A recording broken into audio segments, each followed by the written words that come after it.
नमस्कार दोस्तों, स्वागत करता हूँ आपका मेरे यूट्यूब चैनल दानी फाउंडेशन पर।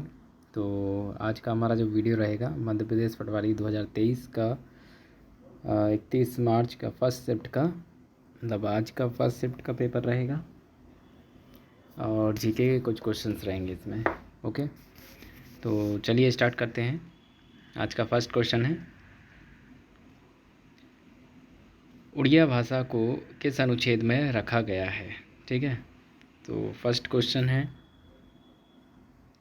इसका आंसर रहेगा भाग 4 का अनुच्छेद 51 का में। ओके, चलिए नेक्स्ट क्वेश्चन है,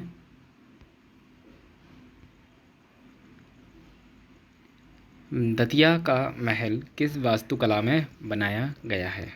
ठीक है, तो इसका आंसर रहेगा भारतीय इस्लामिक वास्तुकला में। अब इससे रिलेटेड कुछ इन्फॉर्मेशन जो रहेगी वो मैं आपको बता देता हूँ। इसमें ये है कि दतिया महल एक 7 मंजिला वास्तुकला है। दतिया महल को सतखंडा महल भी कहा जाता है। ठीक है, ये याद रखिएगा। जिसमें और दतिया महल एक 7 मंजिला वास्तुकला है जिसमें 2 मंजिला तहखाने में स्थित है। ठीक है, और इसमें यह है कि यह लकड़ी या लोहे के उपयोग के बिना केवल पत्थर और ईंटों से बना हुआ है। ठीक है, इस प्रकार पूरी 7 मंजिल इमारत बिना किसी धातु या लकड़ी के सहारे खड़ी है। नेक्स्ट पॉइंट है, दतिया महल भारत में इंडो इस्लामिक स्थापत्य के महान उदाहरणों में से एक है। ठीक है, तो नेक्स्ट क्वेश्चन पर चलते हैं। मध्य प्रदेश का दक्षिण जिला कौन सा है ना। तो इसका आंसर होगा बुरहानपुर। ठीक है, दक्षिणी जो जिला है वो बुरहानपुर है। ठीक है, अब इससे बुरहानपुर से रिलेटेड कुछ इंफॉर्मेशन है, ये देखिएगा। बुरहानपुर को दक्षिण भारत का द्वार भी कहा जाता है या दक्षिण का द्वार भी कहा जाता है।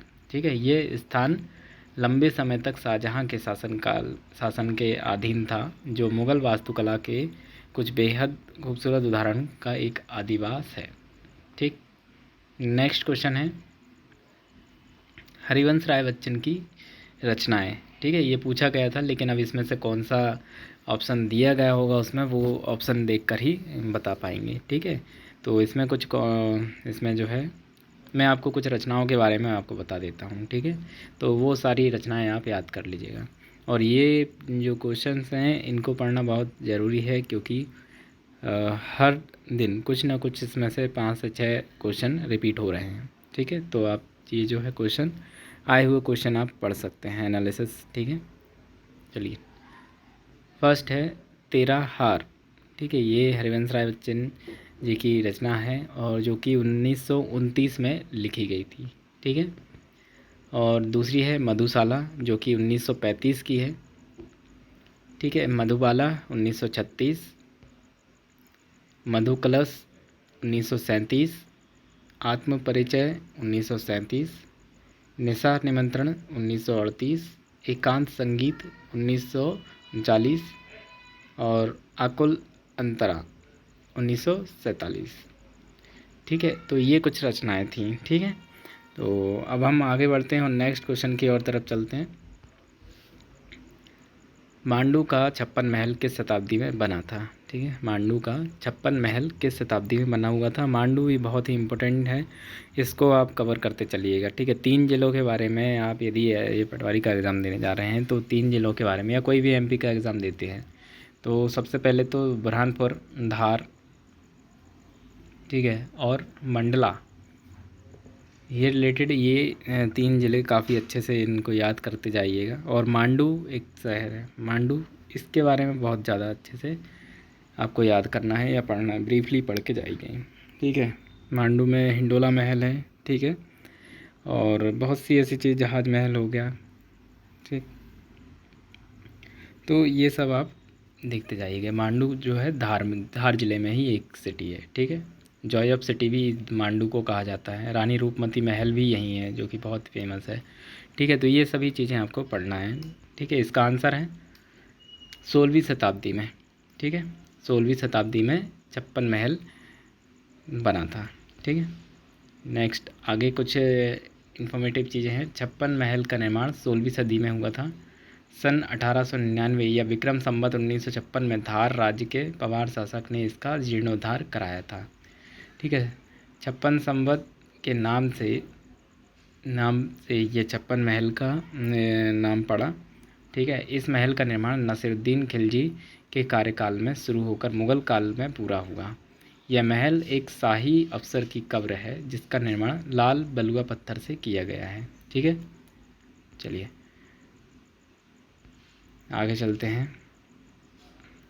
नेक्स्ट क्वेश्चन है, मध्य प्रदेश में किस स्थान पर कुंभ मेला या सिंहस्थ का आयोजन किया जाता है? तो उज्जैन, जो कि हर 4 साल में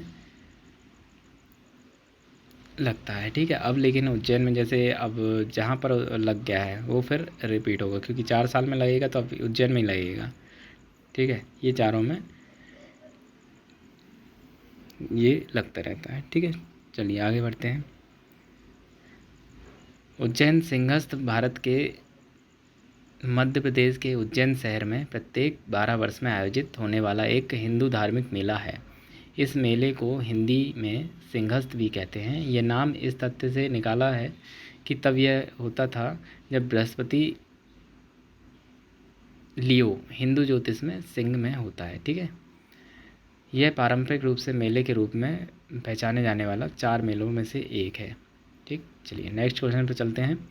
कौन सी रचनाएं तुलसीदास जी की नहीं हैं? अब ये पूछा गया है कौन सी रचनाएं तुलसीदास जी की नहीं हैं, तो जो हैं वो मैं आपको बता देता हूँ। ठीक है, ये लिखी हुई हैं रामचरितमानस, रामलला, नच्चू, वैराग्य संदीपनी, वर्वी रामायण, पार्वती मंगल, जानकी मंगल और रामप्रश्न दोहावली। ये कुछ रचनाएं हैं, इनको आप ध्यान से याद करके जाइएगा। ठीक है, चलिए नेक्स्ट क्वेश्चन पर चलते हैं। पूछा गया है रानी कमलापति महल कहाँ पर है? ठीक है, ये क्वेश्चन है,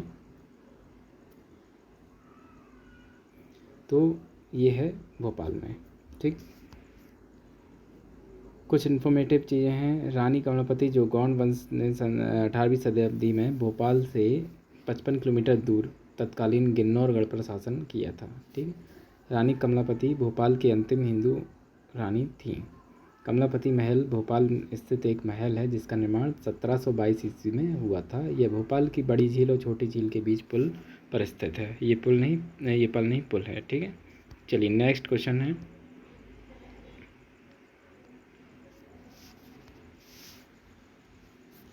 तिगरा बोट क्लब कहाँ पर है? तो तिगरा बोट क्लब जो है ग्वालियर में है। ठीक है, तो इससे रिलेटेड कुछ इन्फॉर्मेटिव चीज़ें हैं, जो कि तिगरा बांध का निर्माण 1913 से 1917 के बीच में हुआ था। यह ग्वालियर में स्थित है। 1917 में बाढ़ के कारण बाढ़ के फटने से 1000 लोग मारे गए थे। आज बांध 11 गाँव में सिंचाई, पीने और अन्य उद्देश्यों के लिए पानी प्रदान करता है। ठीक है, तो ये कुछ क्वेश्चंस थे, आप इनको लगा के जाइएगा और मैं डेली आपको इसी तरह से क्वेश्चन प्रोवाइड कराते जाऊँगा। ठीक है, काफ़ी ये हेल्पफुल रहेंगे आपको। चलिए आज के लिए इतना ही, थैंक यू।